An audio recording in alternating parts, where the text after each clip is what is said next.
அமைச்சரவையில் இடம்பெற வேண்டும் என்று ஆதவ அர்ஜுனா அப்புறம் விஜய் விரும்புவதாக இப்போ சட்டமன்ற செய்தியாக சந்திச்சாங்க. அதாவது நீங்க இடம்பெற வேண்டும் அப்படின்னு அழைப்பு கொடுத்திருக்காங்க. அவருடைய அழைப்புக்கு நான் நன்றி சொல்ல கடமைப்பட்டிருக்கிறேன். எங்கள் கட்சியின் உயர்நிலை குழு 8ஆம் தேதி மாலை 6 மணிக்கு கூடியது. ஆன்லைன் கூட்டமாக அது நடைபெற்றது. இணைய வழியில்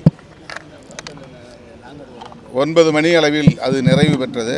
அந்த கூட்டத்தில் கலந்து கொண்ட பெரும்பாலானவர்கள் அமைச்சரவையிலும் இடம்பெற வேண்டும் என்கிற கருத்தை முன்மொழிந்தது அனைவருக்கும் அறிந்த உண்மை, அனைவரும் அறிந்த ஒன்று. ஆனாலும் நிறைவாக தலைவர் எடுக்கிற முடிவுக்கு கட்டுப்படுகிறோம் என்ற உறுதியை தந்தார்கள். அதன் அடிப்படையில் 9ஆம் தேதி பொதுச் செயலாளர்கள் 2 பேரோடும் கலந்து பேசி ஆட்சி அமைப்பதற்காக மட்டுமே நம்முடைய ஆதரவை நல்குவது என்கிற நிபந்தனையற்ற ஆதரவை நாங்கள் நல்கினோம். பதவியேற்புக்கு பிறகு வேளச்சேரிக்கு வருகை தந்த திரு விஜய் அவர்கள் தம்முடைய விருப்பத்தை வெளிப்படுத்தினார். அதை இப்போது மீண்டும் வெளிப்படையாக ஆதவ அர்ஜுனா அவர்கள் வழிமொழிந்திருக்கிறார். இது குறித்து எமது முன்னணி பொறுப்பாளர்கள், பொதுச் செயலாளர்கள், மாநில பொருளாளர், முதன்மை செயலாளர் போன்ற முன்னணி பொறுப்பாளர்களோடு கலந்து பேசிய பின்னர் எங்கள் முடிவை அறிவிப்போம். ஆட்சியிலும் பங்கு, அதிகாரத்திலும் பங்கு தான் பிசிகாவுடைய கொள்கை. அப்படி இருக்கும்போது யோசிக்க வேண்டிய காரணம் இல்லை சார். தவேக கூட்டணியில் இணைந்து நாங்கள் தேர்தலை சந்திக்கவில்லை.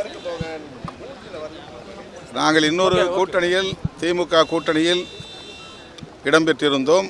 அந்த கூட்டணியில் 2 இடங்களில் நாங்கள் வெற்றி பெற்றோம். தவேக ஆட்சி அமைப்பதற்கு 2 இடங்கள் மட்டுமே தேவை என்கிற நிலையில் எங்கள் ஆதரவை நாங்கள் நல்கினோம். தற்போது வெளிப்படையாகவே தவேக தரப்பிலிருந்து விடுதலை சிறுத்தைகள், இந்திய யூனியன் முஸ்லீம் லீக் ஆகிய 2 கட்சிகளுமே அமைச்சரவையில் இடம்பெற வேண்டும் என்கிற விருப்பத்தை வெளிப்படுத்தியிருக்கிறார்கள். ஆகவே அவருடைய அழைப்பை நாங்கள் மதிக்கிறோம், நன்றி சொல்ல கடமைப்பட்டிருக்கிறோம். என்றாலும் இதற்காக மீண்டும் உயர்நிலை குழுவை கூட்ட வேண்டிய தேவையில்லை. பொதுச் செயலாளர்கள் 2 பேர், பொருளாளர், முதன்மை செயலாளர் ஆகிய முன்னணி பொறுப்பாளர்களோடு இந்த அழைப்பு குறித்து நாங்கள் கலந்து பேசி முடிவை அறிவிப்போம்.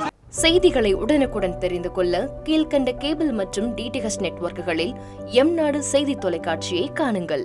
பாதகம் செய்பவரை கண்டால் நாம் பயம் கொள்ளலாகாது பாப்பா. மோதி மிதித்து விடு பாப்பா, அவர் முகத்தில் உமிழ்ந்து விடு பாப்பா. அண்மை செய்திகளை உடனுக்குடன் தெரிந்து கொள்ள இணைந்திருங்கள் எம்நாடு தொலைக்காட்சியுடன்.